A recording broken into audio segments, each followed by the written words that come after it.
Oh, and I'm back! I'm back with yet another unboxing from Icons of the Realms. What happened? Why was I gone for so long? Why have I not done any unboxings of the newest D&D stuff? Well, quite frankly, they priced me out of the game. I could no longer afford any of the Icons of the Realms stuff. It was just too expensive. But I got this for a really good deal at my local store. My local store, by the way, apparently is having trouble selling the Frameworks stuff. Hey everybody, it's me, Brett, from Goobertown Hobbies. Wow, it's Brett from Goobertown Hobbies. Man, you were right about the Framework stuff. Like, they're just having a really hard time selling it, even at 30% off.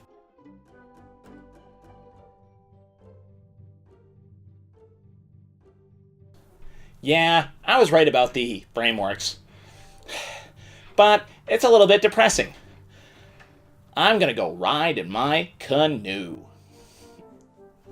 The only reason why I have this brick is because I got an amazing deal at my local game shop.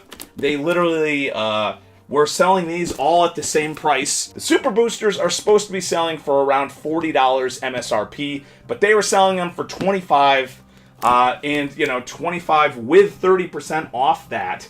So literally, that's the only way I could afford this, and it seemed like they had a lot of that stuff there. Alright, well, it's certainly been a long time since I've unboxed any of the WizKids pre-painted stuff. And yeah, like I said, it's because it's gotten very, very expensive to do so. Yeah, let's see if, let's just see what we get here, because this might be one of the last opportunities I have for buying one of these. You get 8 boosters. You get 2 of the Super Boosters, which has a single huge miniature in it. This is not the first time they've done this, but it's the first time where they've mixed and matched. In the Rune Lord set, there was just a separate booster set for the huge miniatures. Let's just take a look at the littler ones first. First off, we have a large Dragon Blood Ooze, which is not a bad translucent miniature at all. We got a Draconian Mage.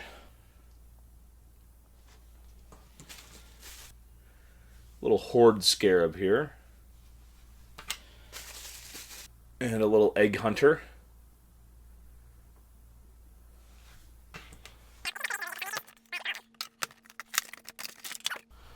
We got a Gem Stalker.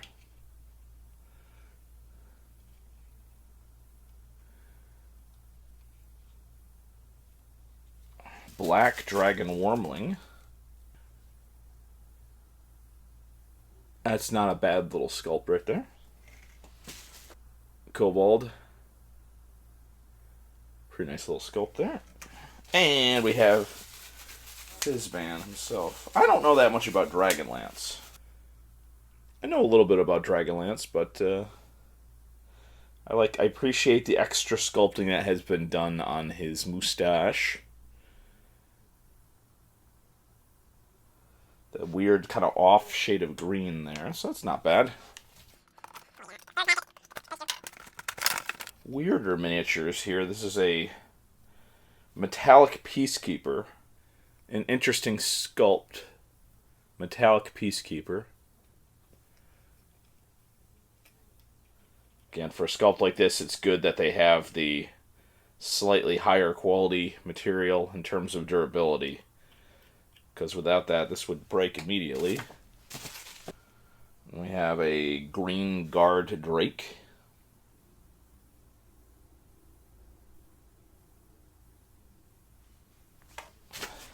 Hydroloth.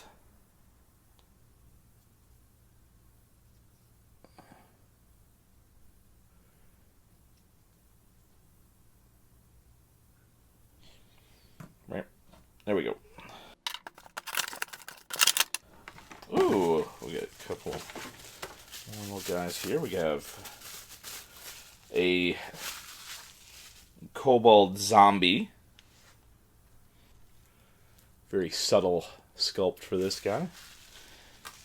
Got a green dragon wormling.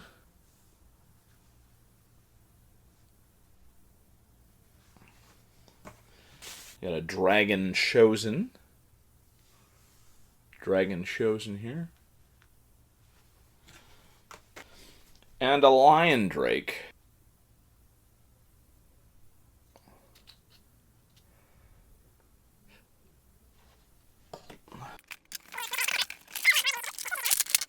We got a blue dragon wormling. We have a dragonborn of Bahamut, which is a nice little medium miniature here with the metallic wings. I like the positioning on the shield. Like, this is something you generally don't see in like a ton of miniatures, so I like sculpting where they have different positions of stuff. So yeah, I really like this one. I have the shield right out in front and ready to go. Very nice. Emerald Dragonborn. Hand on the dagger, hand on the tankard.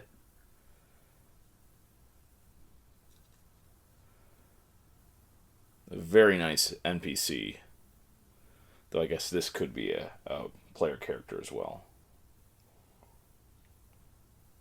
Simple, very simple, like basically almost just 3 color paint job. Very effective though.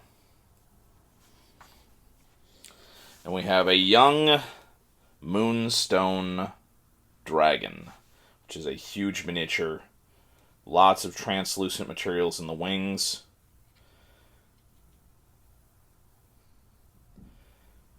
Very interesting head sculpt there. I like the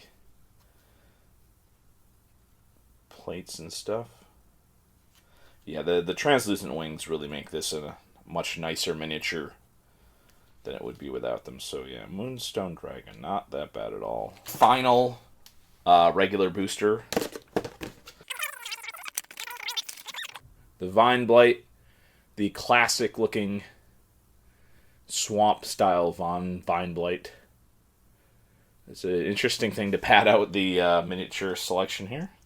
We have another kobold. I'm actually not displeased with this. This is a very nice little kobold sculpt. I'm happy enough to have a duplicate of that. We have a Draconian Infiltrator. I'm assuming that this Infiltrator is the one that can change its shape based on who it killed last, I think. Or maybe I'm thinking of another sort of Draconian, but yeah. Not a bad Draconian guy there. And we have a young Crystal Dragon. Crystal Dragon, partially translucent. With the heavy application of paint, you get that nice partial translucent effect. The double tail. Oh.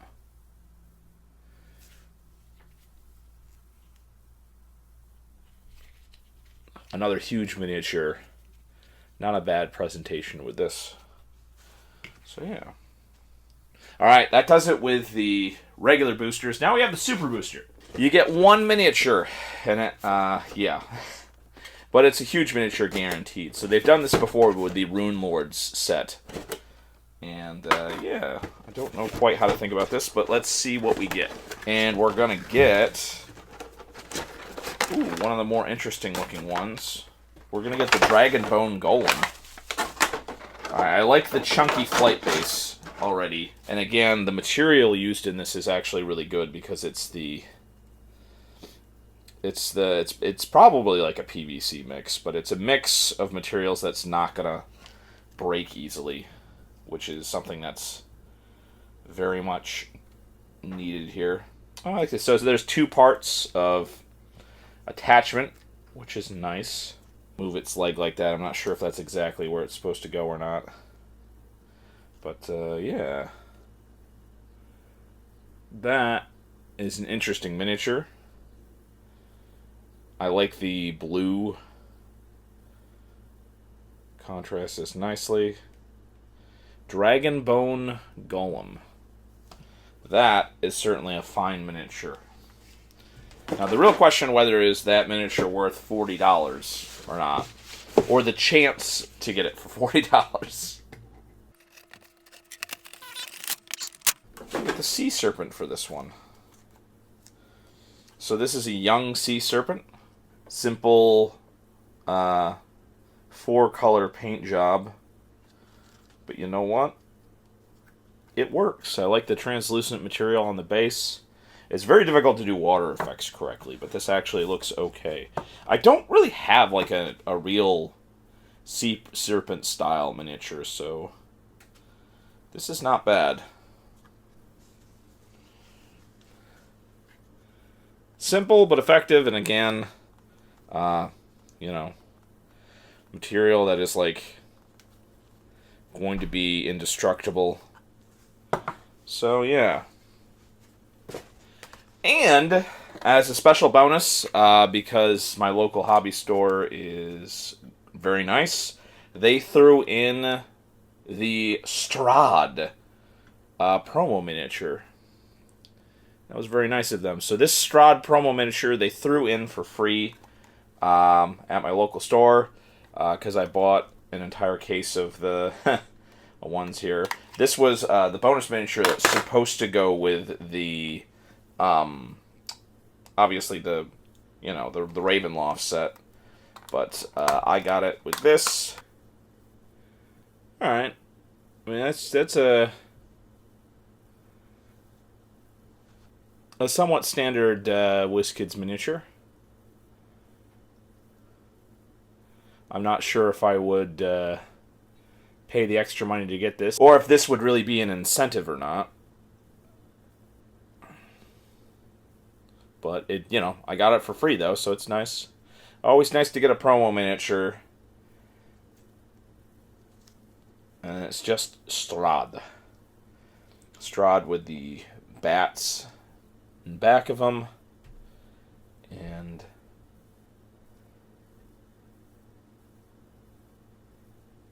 yeah, so yeah, the Barovian despot there. Certainly, one can say an assortment of miniatures. I think the only thing that kept it within the value was the addition of the Strahd miniature, I think. And with normal prices, I probably wouldn't have bought this set, and I wouldn't have felt like I was missing out on much. But, yeah. Certainly, I think the translucent miniatures are ones that are always very interesting to see. And I really like the quality of the material that they used for this set. So here's the deal. Great miniatures, obviously neat that they're official D&D miniatures. I really like the fact that WizKids is using more durable materials. Obviously, these guys clearly are made for play, which is very important. However, can I recommend these? Absolutely not. The price point is just too high. And you want to say stuff about shipping, you want to say stuff about increased manufacturing costs. I'm sorry, but places like McFarlane are selling that fully posable dragon that's branded Skyrim. Like, that is selling for $20. And these huge miniatures are selling for twice that MSRP. And the value, unfortunately, is not there. I'm not sure what's going on with pre-painted stuff. I see a lot of products that other companies are coming out with for different IPs. I see a lot of products that are coming out that are much nicer than these. It seems like nothing justifies this MSRP for this most recent set. And for me personally, I can't afford to buy them anymore. And if I can't afford to buy them anymore, then I don't see the point in doing any more unboxings or reviews.